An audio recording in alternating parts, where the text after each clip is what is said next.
Hello, আমি কবিতা। আজকে চলে আসছি আপনাদের মাঝে নতুন একটা ভিডিও নিয়ে। অনেক দিন ধরেই ভিডিও দেওয়া হচ্ছিল না, ভাবলাম একটা ভিডিও দেই। আর দেশের পরিস্থিতি ভালো না, সব কিছু মিলিয়ে ভিডিও দেওয়া হচ্ছিল না, তাই ভাবলাম আজকে একটা ভিডিও দেই। আজকে আমি কচুর মুখী আর আলু দিয়ে ইলিশ মাছ দিয়ে রান্না করব। এই কচুর মুখিটা আমি কখনো রান্না করি নাই।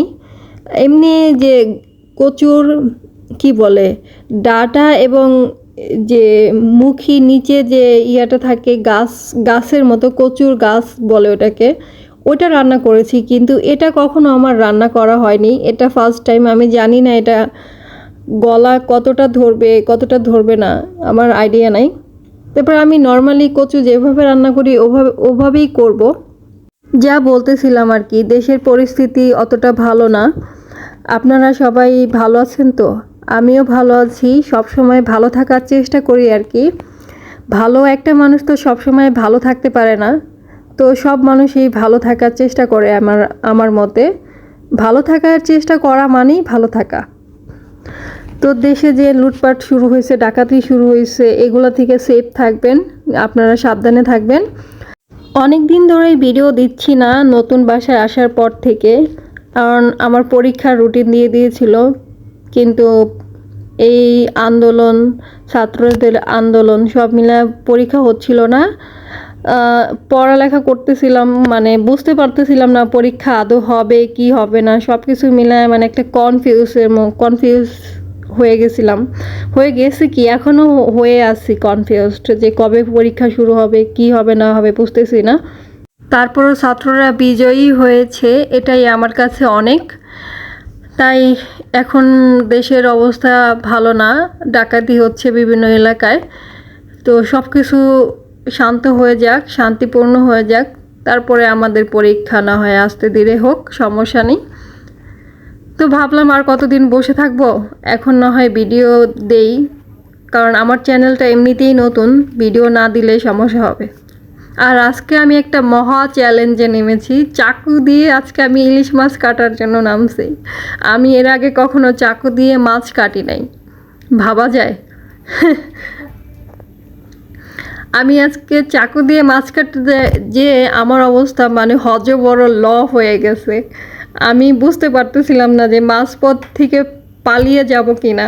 তারপরে ভাবলাম যে যত কষ্টই হোক আজকে আমি চাকু দিয়ে মাছটাকে কাটবই, যত যাই হোক।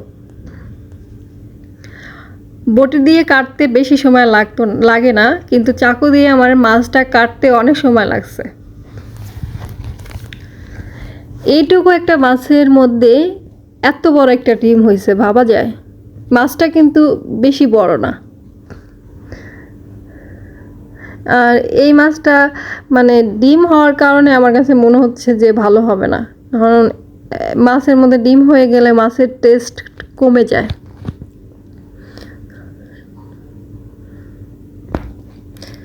একে একে করে এক এক করে পিস করে নিচ্ছি এই চাকু দিয়ে। কি পরিমাণ যুদ্ধ করে যে আমি মাছটা কাটতেছি যে বলার মতো না। অবশেষে মাছটা আমি কেটে ফেলেছি। আমার মাছটা কাটা হয়ে গেছে, মাছটাকে উঠিয়ে রাখবো। এবার আমি কচুটাকে সেদ্ধ দিয়ে দিব। কচু আর আলুটাকে আমি সেদ্ধ করে নিব, ভালো করে সেদ্ধ করে নিব। আমি কড়াটাকে গরম করে তেলটা দিয়ে দিয়েছি। তেলটাকে হালকা গরম করে আমি পেঁয়াজ দিয়ে দিলাম। পেঁয়াজটাকে আমি ভালো করে নেড়ে হালকা একটু ভাজা ভাজা করে নিব, সতে করে নিব। তারপরে এটার মধ্যে দিয়ে দিব হলো আদা বাটা,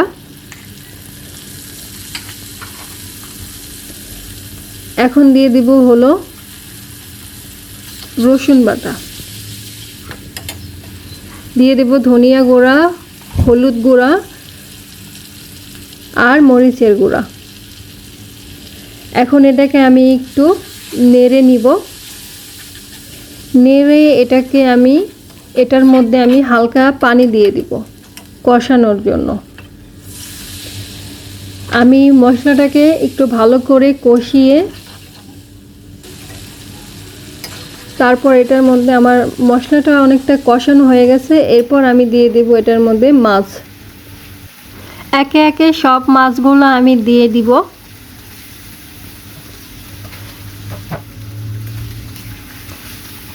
মাছগুলোকে আমি একটু উল্টিয়ে দিব, উল্টিয়ে দিয়ে আমি একটু মশলা লাগিয়ে এটাকে আমি কিছুক্ষণের জন্য আমি মাছটাকে 10 মিনিটের জন্য 10 মিনিট বা 8 মিনিটের মতো আমি এটাকে একটু রান্না করে নিব, যেন এই মাছের সেন্টটা মশলার মধ্যে যায়। আমি যখন কচুটাকে সেদ্ধ দিব, কচুটার মধ্যে যখন এই মাছের সেন্টটা যাবে তখন কিন্তু কচু খেতে অনেক টেস্ট হবে।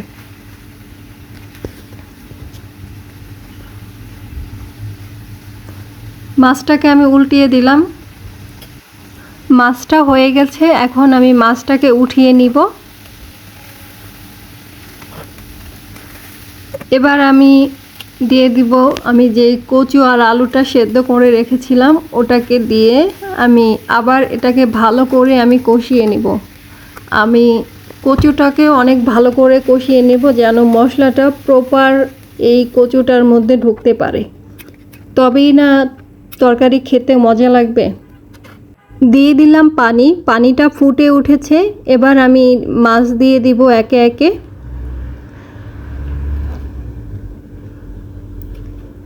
আমি কিন্তু সবজিটাকে ভালো করে কষিয়ে পানি দিয়ে একবার কষিয়েছি, পরে আবার এটার মধ্যে পানি দিয়ে পানিটা ফুটে ওঠার পরে আমি মাছটা দিয়ে দিলাম। ইলিশ মাছটা হয়ে গেছে, এখন এটাকে আমি নামিয়ে নিব। আর আমি ইলিশ মাছের যে ডিমটা, ওই ডিমটাকে আমি ভেজে নিব।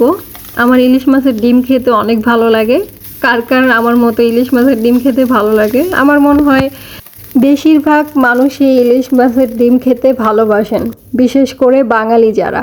আর আজকে এই তরকারিটা খেতে দুর্দান্ত হয়েছে, মানে এক কথায় অসাধারণ। আর আমার ভিডিওটা ভালো লাগলে অবশ্যই সাবস্ক্রাইব করবেন, আমার পাশে থাকবেন। Thank you.